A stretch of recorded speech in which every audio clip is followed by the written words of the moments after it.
Guys, हमारे यहाँ एक दादाजी आए थे जो कि वो आईपीएस के पद पे रह चुके हैं और वो हम लोगों को कुछ अच्छी बातें बता रहे हैं और बैठा के। तो चलिए, आपके साथ ब्लॉग में पूरा बने रहिएगा। आप लोग खुद ही देखिए वीडियो में क्या क्या बताए हैं और इसको फॉलो ज़रूर करिएगा।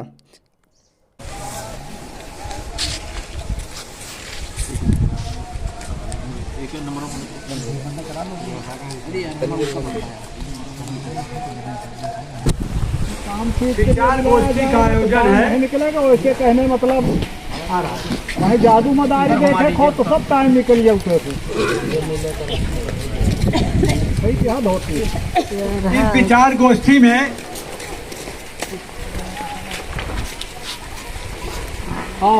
मनुष्य का आदर्श जीवन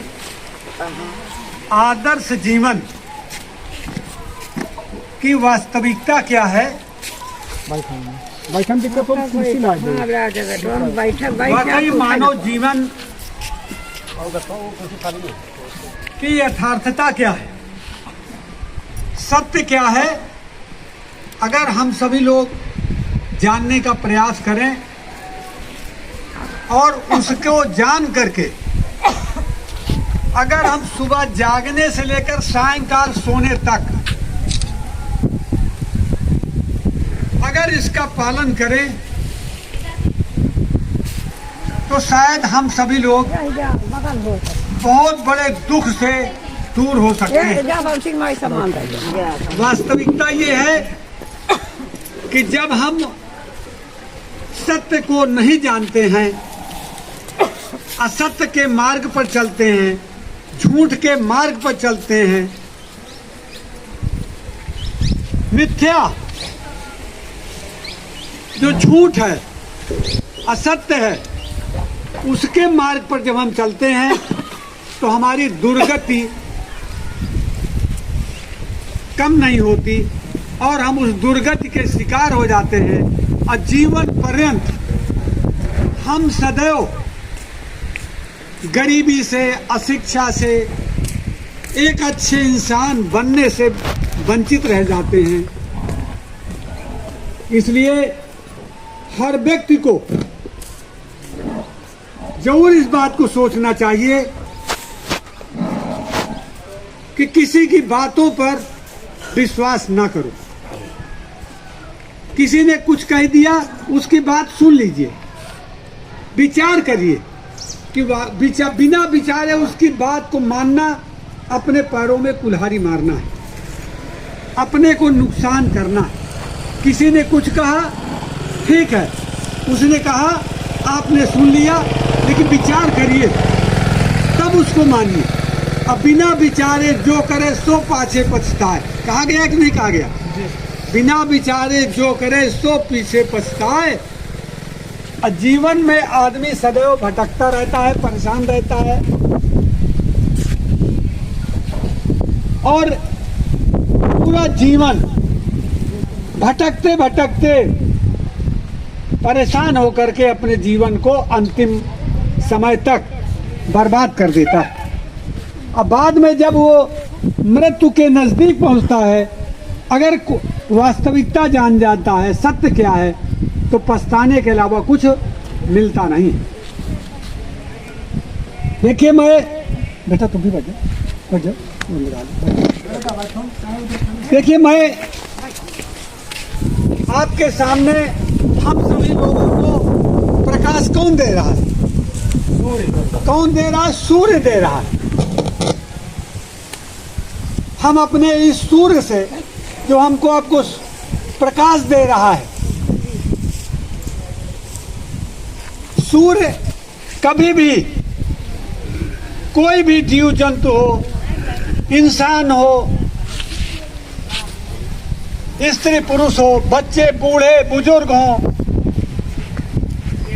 काला गोरा, ठिकना, बीमार, स्वस्थ, क्या सूरज कभी भेदभाव करता है हमारे आपके साथ? बिल्कुल नहीं। अब मुझे बताइए, सूरज सबको बराबर समझता है और सभी को गर्मी देता है, सभी को प्रकाश देता है। सूरज बिना किसी भेदभाव के सुबह निकलता है।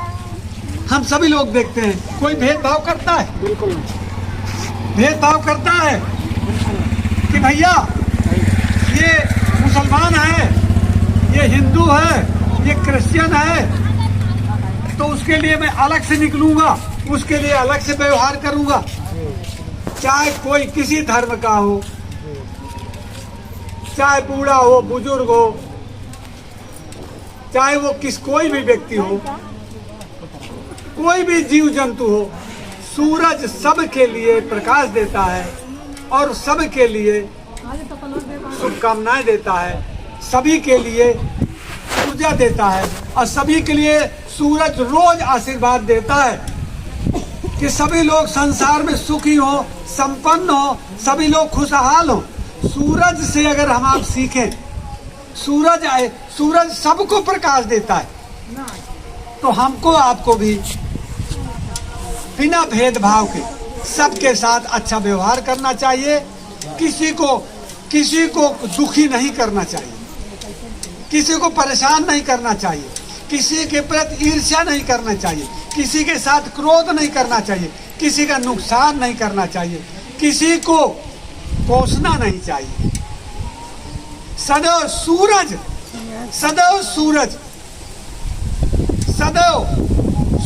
सदैव सोचता रहता है संसार में कोई दुखी ना हो, संसार में सभी प्रकाशमान हो और मेरी तरह प्रकाशमान हो। बिना भेदभाव के कोई किसी तरह का भेदभाव नहीं करता। तो हम लोग सूरज से क्या सीखते हैं? सूरज से लेते हैं, सूरज से हम लोग रोज लेते हैं कि नहीं लेते? कम से कम अपने इंसान भाई को तो दे दो। बिना भेदभाव के गांव में कोई भी व्यक्ति है, गांव में कोई व्यक्ति है, कोई आपका रिश्तेदार आ जाए, कोई रिश्तेदार जो दूर का रिश्तेदार हो, जो गांव में केवल आपके अलावा किसी को न पहचानता हो पूरे गांव में, क्या आपका वो रिश्तेदार किसी को बता सकता है? तो तुम इस जाति के हो, तुम इस धर्म के हो, बता सकता है? नहीं बता सकते। जब नहीं बता सकता है, तुम काहे बारे भाई किसी को माने कि ये जाति का ये है? आप बताइए, जब हम किसी को नहीं बता सकते हैं, कोई आपका रिश्तेदार आ जाए दूर दराज का, जो आपके गांव में कभी ना आया हो, क्या किसी को देख करके बता सकता किस जाति का है? इंसान ने एक दूसरे को बांटा है, लेकिन सूरज ने नहीं बांटा। दिव्य शक्ति जो है इस संसार में, जो है प्रकृति है, इसने कभी बांटा नहीं है, किसी का भेदभाव नहीं किया किसी तरह से। जरा आप ध्यान दीजिए, पानी अगर पानी इस दुनिया से चला जाए तो क्या कोई जीव जंतु जिंदा रह सकता है? कीड़े मकोड़े कोई भी है, क्या इंसान दादा जिंदा रह सकता है? पानी क्या कभी भेदभाव करता है कि नहीं मैं इस बड़े वाले भैया के यहाँ, बड़ा आदमी है उसी के यहाँ आऊंगा, पानी आऊंगा, तुम्हारे यहाँ नहीं आऊंगा गरीब के यहाँ? पानी भी कभी भेदभाव करता है? अब पानी को अगर आप देखिए बरसात में या बिना बरसात के, आप कभी भी देखिए पानी कहीं भी आप एक बाल्टी डाल तो उड़ेल दो। अब पानी देखिए सदैव ऊपर से लेकर के जो नीचे वाला धीरे धीरे नीचे, पानी कहता है मैं सब मेरा कोई घमंड नहीं है, मैं कोई, पानी सदैव सोचता है कि मैं, उसके अंदर मैं नहीं होता, घमंड नहीं होता, मैं बड़ा आदमी हूँ। सूर्य की तरह आप देखिए, पानी की गति देखिए, पानी का स्वभाव देखिए, पानी की गरिमा देखिए, पानी के अंदर कितनी महानता है कि जब वो बरसात में आप देख लीजिए, पानी जब बरसात में ऊपर वाला बरसाता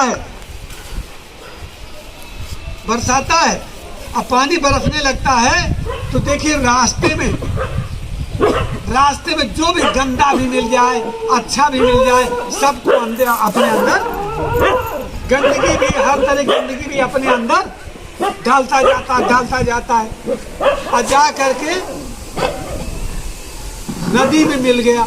और नदी में मिलते चलते समुद्र में जाता है और समुद्र में जा करके वो पानी अपनी जो गंदगी है समुद्र में जाकर पानी अपने नीचे समुद्र में जाकर नीचे जो है वो गंदगी को छोड़ देता है। अब पानी आप कभी भी देखिए अपने घर में भी, कभी भी पानी में अगर मिट्टी लेता है कुछ देर अगर छोड़ दीजिए पानी को तो धीरे धीरे गंदगी नीचे बैठ जाती है और पानी ऊपर साफ हो जाता है। बरसात में इतना पानी बहता है, इधर उधर तमाम गंदगी ले करके और तालाब में जाता है और सब गंदगी नीचे डाल देता है। इसके बाद हम आप बाल्टी से पानी बढ़िया साफ सुथरा लाते हैं, जानवरों को पिलाते हैं, हम भी पीते हैं। अभी तक जब तक ये हैंडपंप नहीं था, अगर किसी गांव घर में कुआं नहीं है जरूरी बेगा तो वही बड़े बड़े तालाबों से पानी हमारी आपकी बहन बेटियां, मैं खुद बचपन में बता रहा हूँ आपको कि हमारे गांव बहुत बड़ा तालाब हुआ करता, उसी बाल्टी में पानी लाया करते थे और ला करके उसको पीते थे। पानी आप देखिए रास्ते में भी पानी जब चलता है तो बीच में अगर कोई पत्थर मिल गया, कोई कठोर चीज मिल गया तो बगल से निकल जाता है, लेकिन पानी कभी हार ही नहीं मानता है। आप कभी भी देखिए हार ही नहीं मानता है। और पानी रास्ते में कितनों पत्थर मिल जाए, लोहा मिल जाए, कुछ को मिल जाए, हार ही नहीं मानता। बल्कि आप देखिए उस पत्थर को भी वो पानी धीरे धीरे क्या करता है, अपने लहर से, अपने पानी की धार से धीरे धीरे उस पत्थर को भी काटता रहता। आपने देखा होगा काटता रहता, काट करके उसको भी अपने अंदर मिला करके उसको औकात बता देता है कि देखो तुम्हारी औकात है, तुमको भी मैं काट करके नीचे ले जाता। कहने मतलब पानी भी उसको कहता है घमंड मत कर, तेरी घमंड को भी मैं ठीक कर सकता हूँ। रास्ते में वो कितनी गंदगी हो, कठोर हो, उससे भी हारी नहीं मानता और सबको अपने अंदर डालता हुआ सबको तार दे करके चला जाता, नीचे गंदगी के रूप में डाल देता है और फिर अपने को स्वच्छ कर लेता है। स्वच्छ कर करके और भाप बन करके ऊपर उड़ जाता है। ऊपर उड़ता है कि नहीं, पानी उड़ता है कि नहीं उड़ता बहन जी, क्यों बच्चों उड़ता है। और उड़ करके फिर बरसात के रूप में फिर ऊपर से जब ऊपर का जो कहे एक बार जरूर अपने दिमाग से सोचो कि अगर सही कह रहा है तो मानो और सही नहीं कह रहा है तो उसका इस कान से सुनो और इस कान से उड़ा दो। किसी को बुरा मानने की जरूरत नहीं। क्यों बेटा बताइए, गलत कह रहा हूँ? अगर गलत हम कह रहे हमारी बात मत मानिए, विचार जरूर करिए। हम नहीं कहते कि हम मैं कहने आया हूँ बस मैं कहा हूँ तो आँख मुँह से मान लो, तो कतई मत मानो। हमें किसी की बात नहीं मानना। माने हम तब जब जैसे तराजू तौलते हैं ना, जब तौलते हैं जो चीज़ सही